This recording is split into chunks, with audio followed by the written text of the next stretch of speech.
Hi, arts വോയിസിൻ്റെ മറ്റൊരു വീഡിയോയിലേക്ക് ഹൃദ്യമായ സ്വാഗതം.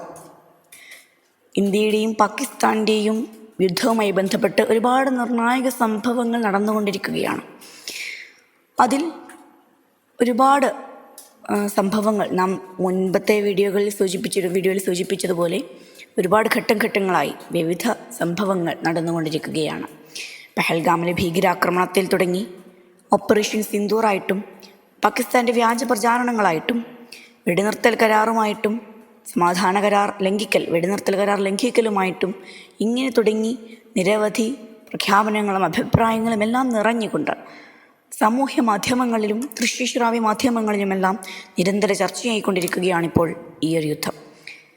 ഇത് കൂടുതൽ യുദ്ധത്തിലേക്ക് പോകുകയാണെങ്കിൽ അപകടകരമാവുമെന്ന് പലരും അഭിപ്രായപ്പെടുന്നു. എങ്കിലും സമാധാനമാണ് ഇരുകൂട്ടരും ആഗ്രഹിക്കുന്നത് എന്നതൊരു യാഥാർത്ഥ്യമാണ്.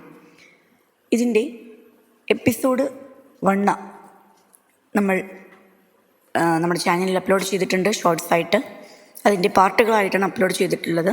അത് നിങ്ങൾക്ക് കാണാവുന്നതാണ്. എപ്പിസോഡ് 2 ആണ് ഇന്ന് നമ്മൾ ചർച്ച ചെയ്യുന്നത്. ഏവർക്കും എപ്പിസോഡ് 2 സ്വാഗതം. റഫാൽ കരാറിൻ്റെ ഭാഗമായിട്ടാണ് ഇന്ത്യക്ക് ഈ മിസൈൽ ലഭിച്ചത്. ഇന്ത്യൻ വ്യോമസേനയുടെ കൈവശമുള്ള ഓരോ റഫാൽ യുദ്ധവിമാനങ്ങൾക്കും 2 സ്കാൽപ്പ് മിസൈലുകൾ വഹിക്കാനുള്ള ശേഷിയുണ്ട്. റഫാൽ യുദ്ധവിമാനങ്ങളും സുഖോയ് 24 വിമാനങ്ങളും ഉൾപ്പെടെ വിവിധങ്ങളായ വിമാനങ്ങളിൽ നിന്നും സ്കാൽപ്പ് വിക്ഷേപിക്കാനാവും. GPS-ഉം ഭൂപ്രദേശത്തിൻ്റെ മാപ്പും അടിസ്ഥാനമാക്കിയാണ് സ്കാൽപ്പ് ലക്ഷ്യസ്ഥാനത്തേക്ക് കുതിക്കുന്നത്. ഇൻഫ്രാറെഡ് സാങ്കേതിക വിദ്യയിലൂടെ ലക്ഷ്യസ്ഥാനം കൃത്യമാക്കാനും ഇതിന് കഴിയും. ഹാമർ ബോംബ് ഇതും ഫ്രാൻസ് വികസിപ്പിച്ചതാണ്. സഫ്രാൻ ഇലക്ട്രോണിക്സ് ആൻഡ് ഡിഫൻസ് എന്ന കമ്പനിയാണ് ഹാമർ നിർമ്മിക്കുന്നത്. ബങ്കറുകളും ബഹുനില കെട്ടിടങ്ങളും ഉൾപ്പെടെ ശക്തിയേറിയ നിർമ്മിതികൾ തകർക്കാനാണ് ഇത് ഉപയോഗിക്കുന്നത്. 50 മുതൽ 70 കിലോമീറ്റർ വരെ ദൂരത്തേക്ക് ഇത് വിക്ഷേപിക്കാനാവും. ഹാമർ ബോംബുകളെ വഹിച്ചതും റഫാൽ വിമാനങ്ങൾ തന്നെയായിരുന്നു.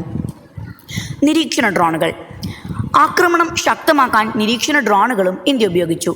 തദ്ദേശീയമായി വികസിപ്പിച്ച നാഗാസ്ത്ര പോലെയുള്ള വിവിധ ഡ്രോണുകൾ പ്രയോഗിച്ചതായി സൈനിക വൃത്തങ്ങൾ പറഞ്ഞു. ഇതിൻ്റെ മറ്റു എപ്പിസോഡുകൾ കാണുന്നതിനായി നമ്മുടെ ചാനൽ സബ്സ്ക്രൈബ് ചെയ്യുക, ലൈക്ക് ചെയ്യുക, ഷെയർ ചെയ്യുക. ഏവർക്കും നല്ലത് വരട്ടെ. നന്ദി.